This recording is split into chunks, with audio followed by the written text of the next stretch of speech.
కూతుర్ని చెల్లిగా ప్రపంచానికి పరిచయం చేసి హత్య చేసిన ఇంద్రాణి ముఖర్జీ సూపర్ ట్విస్టుల స్టోరీ ఇది.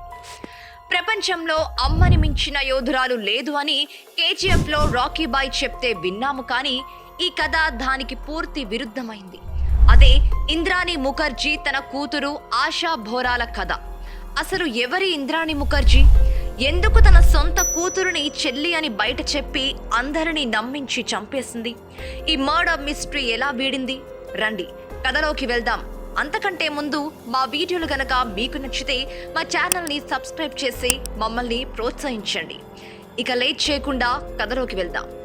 అది 2015వ సంవత్సరంలో పోలీస్ కమిషనర్కు ఒక గుర్తు తెలియని మహిళ కాల్ చేసి షీనా బోరా అనే అమ్మాయి 3 సంవత్సరాల నుంచి కనబడడం లేదు, ఆమెను తన సొంత తల్లి అయిన ఇంద్రాణి ముఖర్జీ చంపిందని, ఈ కేసును ఇన్వెస్టిగేషన్ చేయమని చెప్పి కాల్ కట్ చేసింది. ఇలా ఈ కేసు స్టోరీ మొదలైంది. ఫ్లాష్ బ్యాక్ లోకి వెళ్తే ఇంద్రాణి అస్సాం రాష్ట్రంలోని గౌహాతీకి చెందింది. తనకి 14 సంవత్సరాల వయసున్నప్పుడు సిద్ధార్థ్ దాస్ అనే వ్యక్తితో ప్రేమలో పడింది. పెళ్లి అవ్వకుండానే వీరు షీనా బోరా మరియు మిఖైల్ బోరా అనే 2 పిల్లలకు జన్మనిచ్చారు. అయితే వీరి సంబంధం ఎక్కువ కాలం నిలబడలేదు.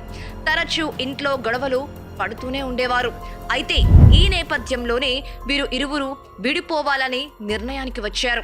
ఇంకా వీరికి పెళ్లి కూడా అవ్వకపోవడం వల్ల విడిపోవడం సులువైపోయింది. అయితే ఇంద్రాణి వయసు చాలా తక్కువ ఉండడం వల్ల 2 పిల్లలను తన తల్లిగారి దగ్గర విడిచి కలకత్తా వెళ్లి చదువుకోవాలని నిర్ణయించుకుంది. ఇంద్రాణి తల్లి దీనికి మొదట అంగీకరించకపోయినా తర్వాత కూతురి భవిష్యత్తు గురించి ఆలోచించి ఒప్పుకుంది. అలా కలకత్తాలో అడుగు పెట్టింది ఇంద్రాణి. కలకత్తాలో ఉన్న సమయంలో 1993లో సంజీవ్ ఖన్నా అనే వ్యక్తితో ప్రేమలో పడి పెళ్లి చేసుకుంది. వీరు 2 మరో అమ్మాయి నిధికి జన్మనిచ్చారు. అయితే వీరిద్దరి సంపాదన కుటుంబ పోషణకు సరిపోకపోవడంతో తన రెండో భర్త సంజీవ్ ఇచ్చిన ఆలోచనతో 1996 సంవత్సరంలో ఐఎన్ఎక్స్ సర్వీసెస్ ప్రైవేట్ లిమిటెడ్ అనే రిక్రూట్మెంట్ కంపెనీని మొదలుపెట్టింది. 2001 సంవత్సరంలో తన కంపెనీ పనుల మీద ముంబైకి షిఫ్ట్ అయింది. 2002వ సంవత్సరంలో భర్త సంజీవ్ ఖన్నాతో విభేదాలు వచ్చాయి. అతనిని కూడా వదిలేసింది ఇంద్రాణి. కూతురు నిధిను తనతో పాటు ఉంచుకొని సంజీవ్కి విడాకులిచ్చేసింది. అదే సమయంలో పీటర్ ముఖర్జీ అనే ఒక పెద్ద వ్యాపారవేత్తతో పరిచయం ఏర్పడింది. విషయం పెళ్లిదాకా వెళ్ళింది. తనకన్నా వయసులో 16 సంవత్సరాలు పెద్దయిన పీటర్ ముఖర్జీని పెళ్లి చేసుకుంది ఇంద్రాణి. పీటర్ ముఖర్జీకి ఇది 2వ పెళ్లి. అలాగే ఇంద్రాణి ముఖర్జీకి కూడా 2వ పెళ్లి. ఇంద్రాణి ముఖర్జీ తన కూతురు నిధి గురించి మాత్రమే పీటర్కి చెప్పింది. తన చిన్నతనంలో పుట్టిన షీనా బోరా మరియు మిఖైల్ బోరాలను తన చెల్లెలు మరియు తమ్ముడులా పరిచయం చేసింది ఈ కిలాడి లేడీ. 2006వ సంవత్సరంలో తన తల్లి 2వ పెళ్లి చేసుకుందని తెలిసి షీనా బోరా ముంబైకి వచ్చి తన తల్లితో ఉండాలని నిర్ణయించుకుంది. షీనా బోరా కూడా ఎప్పుడూ తన తల్లి ఇంద్రాణి ముఖర్జీ అని ఎవరితో చెప్పలేదు. తన తల్లి యొక్క చెల్లిలాగానే నటించసాగింది. ముంబైలో ఉంటున్న సమయంలో ఇంద్రాణి కూతురు షీనా బోరా పీటర్ ముఖర్జీ మొదటి భార్య కొడుకు రాహుల్తో ప్రేమలో పడింది. మ్యాటర్ చాలా సీరియస్ గా మారిపోయింది. పెళ్లి చేసుకోవాలని కూడా నిర్ణయించుకున్నారు. తండ్రి పీటర్ ముఖర్జీ ఈ పెళ్లిపై అభ్యంతరం తెలపకపోయినా ఇంద్రాణి ముఖర్జీ మాత్రం ఈ పెళ్లికి ఒప్పుకోలేదు. రాహుల్ కి షీనా బోరా వరసకు చెల్లి అవుతుంది. అదే కాకుండా ఒకవేళ వీరిద్దరు పెళ్లి జరిగితే ఆస్తి మొత్తం షీనా బోరాకు వెళ్తుందని తెలిసిన ఇంద్రాణి ముఖర్జీ ఈ పెళ్లికి ఒప్పుకోలేదు. పెళ్లి విషయంపై తల్లి కూతుర్లు తరచూ గొడవ పడేవారు. ఇంతలో షీనా బోరా రాహుల్ ను కలవడం మానేసింది. షీనా బోరా ఫోన్ కూడా స్విచ్ ఆఫ్ వస్తుంది. షీనా బోరా గురించి రాహుల్ ఇంద్రాణి ముఖర్జీను అడిగినప్పుడు షీనా USA వెళ్ళిపోయిందని చెప్పింది ఇంద్రాణి. అయితే షీనా బోరా పాస్పోర్ట్ రాహుల్ దగ్గరే ఉండేది. పాస్పోర్ట్ లేకుండా విదేశాలు వెళ్ళలేరు. ఇంద్రాణి మాటల్లో అనుమానం కలిగింది రాహుల్కు.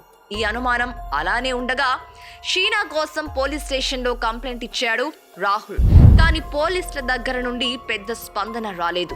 దొరికితే మీకు చెబుతాములే అని రాహుల్ ని అక్కడి నుంచి పంపేశారు పోలీసులు. ఇదిలా జరుగుతూ ఉండగానే రాహుల్ కి షీనా మొబైల్ నుండి ఒక మెసేజ్ వచ్చింది. నేను పర్మనెంట్ గా అమెరికా వెళ్ళిపోతున్నాను, నన్ను వెతకవద్దు అనే మెసేజ్ రాహుల్ మొబైల్ కి వచ్చింది. షీనా బోరా మెయిల్ ఐడి నుంచి తాను పనిచేస్తున్న కంపెనీకి కూడా కొన్ని కారణాల వల్ల ఉద్యోగం మానేస్తున్నా అనే మెయిల్ వెళ్ళింది. ఇవన్నీ తెలుసుకున్న రాహుల్ ఇదంతా షీనా తనని మోసం చేసి తన భవిష్యత్తు కోసం విదేశాలు వెళ్లిపోయింది అని అనుకొని తనని మర్చిపోసాగాడు. అలా 3 సంవత్సరాలు గడిచిపోయాయి. అయితే ఇలా 3 ఏళ్లు గడిచాక పోలీస్ కమిషనర్ కి వచ్చిన ఒక కాల్ తో కథలో ట్విస్ట్ మొదలైంది. ఆ కాల్లో వ్యక్తి షీనా బోరాని ఇంద్రాని చంపేసింది అని చెప్పి ఫోన్ కట్ చేశారు. ఆ కాల్ ని కమిషనర్ మొదట పట్టించుకోకపోయినా ఎక్కడో మనసులో ఏదో అనుమానం కలిగింది. కేసు మళ్ళీ రీఓపెన్ చేద్దామని నిర్ణయించుకున్నాడు. అయితే ఇంద్రాని హై ప్రొఫైల్ లేడీ కావడం వల్ల తనని నేరుగా అరెస్ట్ చేయలేదు. ఆధారాల కోసం వెతకడం మొదలుపెట్టాడు కమిషనర్. పోలీస్ ఆఫీసర్లు ఎవరికీ తెలియకుండా సీక్రెట్ గా ఇన్వెస్టిగేషన్ చేయడం మొదలుపెట్టేశారు. 3 సంవత్సరాల క్రింద ఇంద్రాని వద్ద డ్రైవర్ గా పనిచేసిన శ్యామ్ ను అరెస్ట్ చేసి ఇన్వెస్టిగేషన్ చేయాలనుకున్నారు. కానీ ఈ విషయం తెలిస్తే ఇంద్రాని అలర్ట్ అవుతుందని పోలీసులు భావించి వెనక్కి తగ్గారు. కరెక్ట్ గా ఇంద్రాని అదే సమయంలో పని నిమిత్తం అమెరికా వెళ్ళింది. ఇదే మంచి టైం అనుకున్న కమిషనర్ డ్రైవర్ ని అరెస్ట్ చేసి పోలీసుల స్టైల్లో అడిగారు. ఇంకేముంది, నిజాలు మొత్తం కక్కేశాడు డ్రైవర్.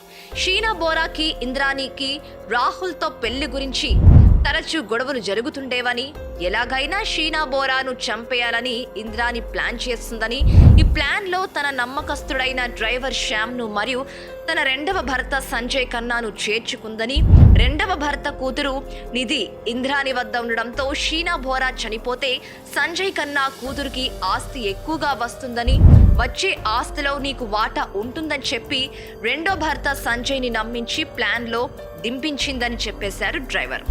ఆ రోజు ఏం జరిగిందంటే, ఇంద్రాని షీనా బోరాకు కాల్ చేసి రాహుల్ తో పెళ్లి విషయం మాట్లాడదాం రమ్మని బాంద్రా ఏరియాకు పిలిచింది. అక్కడికి వచ్చిన తర్వాత కారులో ఎక్కించి తాగడానికి నీళ్ళిచ్చింది. నీళ్ళల్లో మత్తు మందు కలపడం వల్ల షీనా బోరా స్పృహ కోల్పోయింది. డ్రైవర్ ముందు నుంచి షీనా బోరా కాలు పట్టుకుంటే ఇంద్రాని మరియు సంజయ్ ఖన్నా గొంతు నులిమి చంపేశారు. పగటి సమయంలో శవాన్ని పాతిపెట్టడం కష్టమని గ్రహించి శవాన్ని ఆ కారులోనే ఇంటికి తీసుకెళ్లారు. రాత్రైన తర్వాత షీనా బోరా శవాన్ని మధ్యలో కూర్చోబెట్టుకుని ఒకవైపు ఇంద్రాని మరోవైపు సంజయ్ ఖన్నా కూర్చొని డ్రైవర్ సహాయంతో పెట్రోల్ కూడా తీసుకొని రాయ్గఢ్ కి వెళ్లారు. అక్కడ శవాన్ని పెట్రోల్ తో కాల్చేసి పూడ్చిపెట్టి ఇంటికొచ్చారు. రాత్రి సమయం అవ్వడంతో శవం యొక్క కొంత భాగం పైనే ఉండిపోయింది. ఈ విషయం అక్కడి పోలీసులకు తెలిసింది. పోలీసులు కొన్ని రోజులు మిస్సింగ్ కంప్లైంట్ కోసం వెయిట్ చేశారు. ఎవరూ ఆ శవం తాలూకు రాకపోవడంతో ఆ మిగిలిన కొంత భాగాన్ని పోలీసులు పూడ్చిపెట్టారు. డ్రైవర్ ఇదంతా చెప్పాక రాయ్గఢ్ వెళ్లి షీనా బోరా డెడ్ బాడీను రికవర్ చేశాడు కమిషనర్.